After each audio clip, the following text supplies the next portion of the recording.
السلام عليكم daawadayaal maanta barnaamijkeena waxaanu ku soo qaadan doonaa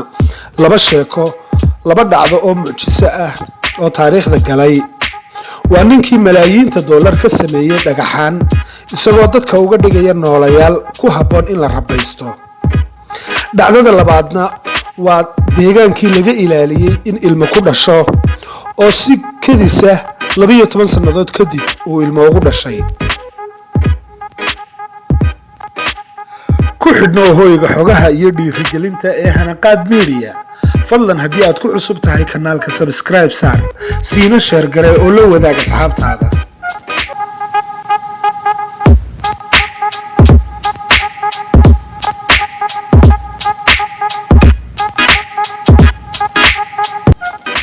haddii aynu ku bilowno sheekadeena hore waxay u dhacaysaa ninka lagu magacaabo Gary Dahal ayaa malaayiin dollar ka sameeyay dhagaxaan uu dadka uga dhigay noolayaal ay rabaysan karaan kuwaas oo aanan wax dhib ah ku haynin cunto uma baahna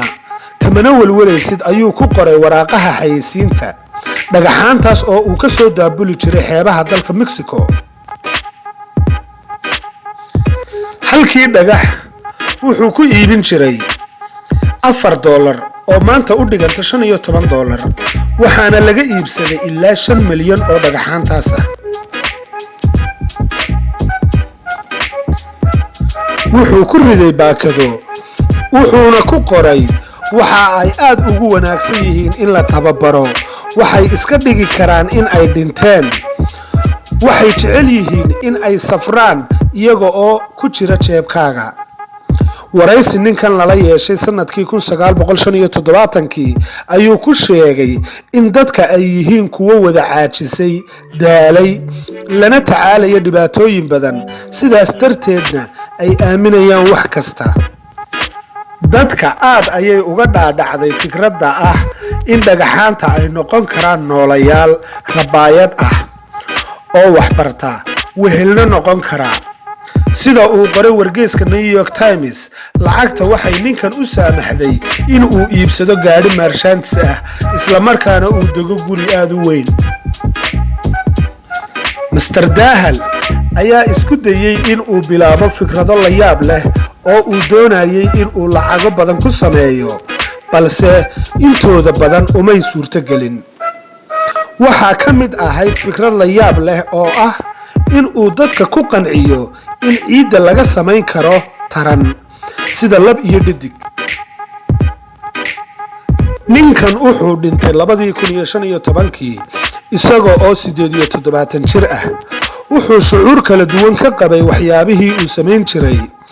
wuxuu muujiyay oo sheegay in noloshiisa ay ka wanaagsanaan lahayd haddii uusan samayn lahayn ganacsigan la yaabka leh wuxuuna u muuqday nin wax kasta ka qoomamaynaya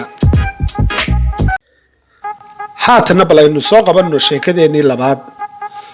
jasiirad geeri go'an ah oo ku taala dalka Brazil horeyna looga mamnuucay in haweenka halkaasi ay ku umulaan ayaa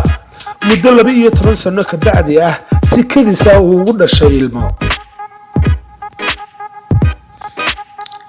jasiiradda Fernando de Noronha ayaa 370 kiiloomitir u jirta magaalada Natal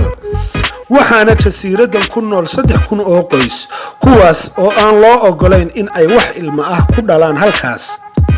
haweenka uurka leh ayaa laga dalbadaa in ay ka ambabaxaan magaalada oo ay ku soo umulaan magaalooyinka kale ee dalka Brazil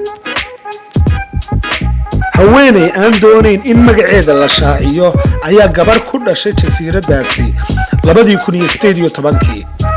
balse arrinka la yaabka leh ayaa waxa uu noqday markii ay haweeneydaasi sheegtay in aanay warba ka haynin in ay uur leedahay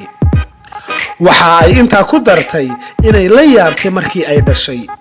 haweeneydan ayaa la muujinayaa in ay da'deedu gaarayso 22 jir